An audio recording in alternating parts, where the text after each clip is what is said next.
Welcome to the Church of Thomas. Compassion for non-humans, 9:30:07. Jesus has unfailingly demonstrated compassion in most of the verses from the Bible. There are two instances that stand out because they are out of place. One was added as a warning that Jesus could show his power and vengeance towards those who opposed him.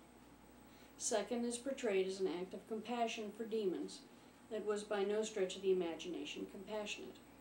They are not the acts or words of Jesus. The first verse was about the blighted fig tree.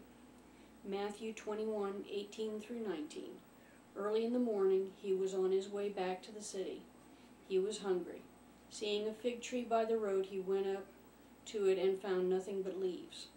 Then he said to it, "May you never bear fruit again." Immediately the tree withered.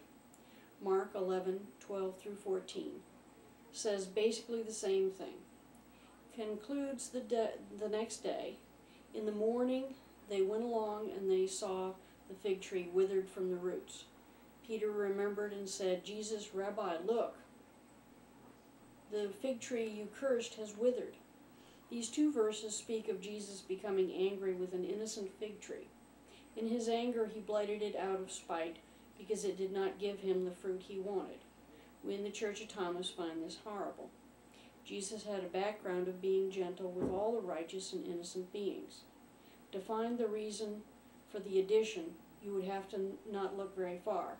The verses are linked to the bracketing verses. The verses before are about the money changers in the temple that Jesus drove out.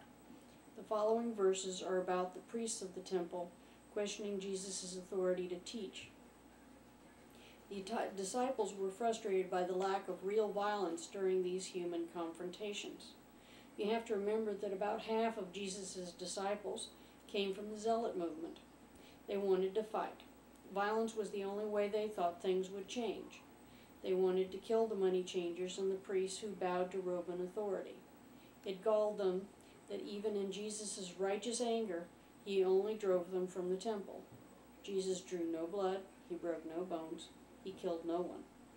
The Zealot movement wanted a military leader.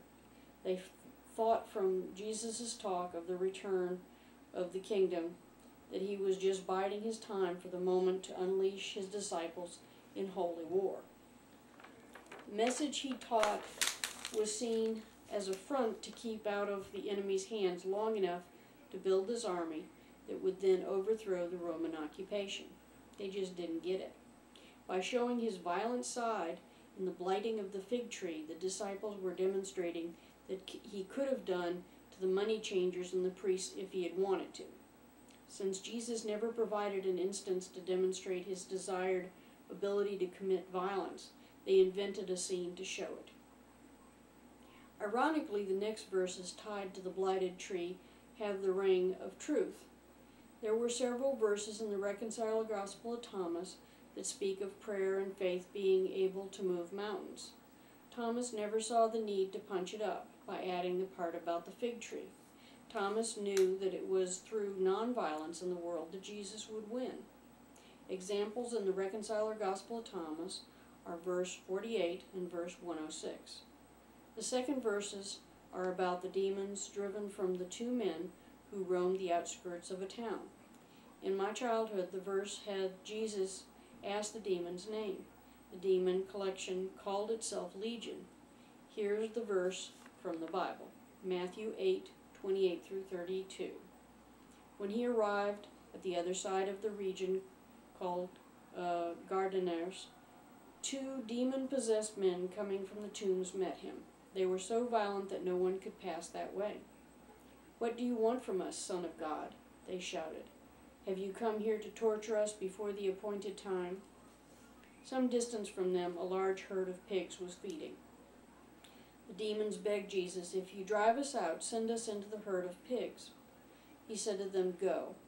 And they came out and went into the pigs, and the whole herd rushed down the steep bank into the lake and died in the water. The Church of Thomas also does not embrace this set of verses. Jesus never hurt an innocent.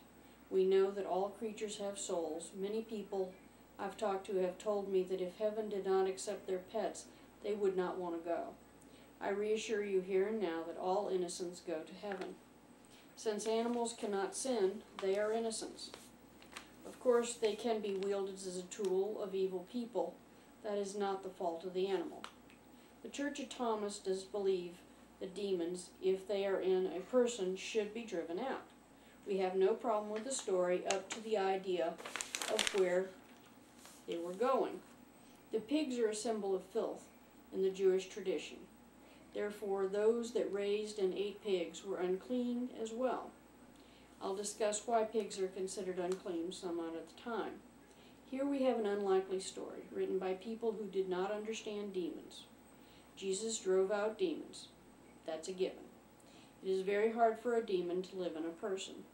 There has to be an enormous payoff of energy to steal. For these demons to have asked to go into a herd of animals was not profitable energy-wise. Second, if a demon were stupid enough to want to go into an animal, it certainly would never have then committed suicide by drowning itself, which leaves the least likely possibility. And this is that Jesus granted their request and then sacrificed the pigs by driving the demons to hell, where they would have been sent in the first place. Jesus would never have driven those pigs into the water. It would have committed several sins. First would have been the murder of innocents, the pigs.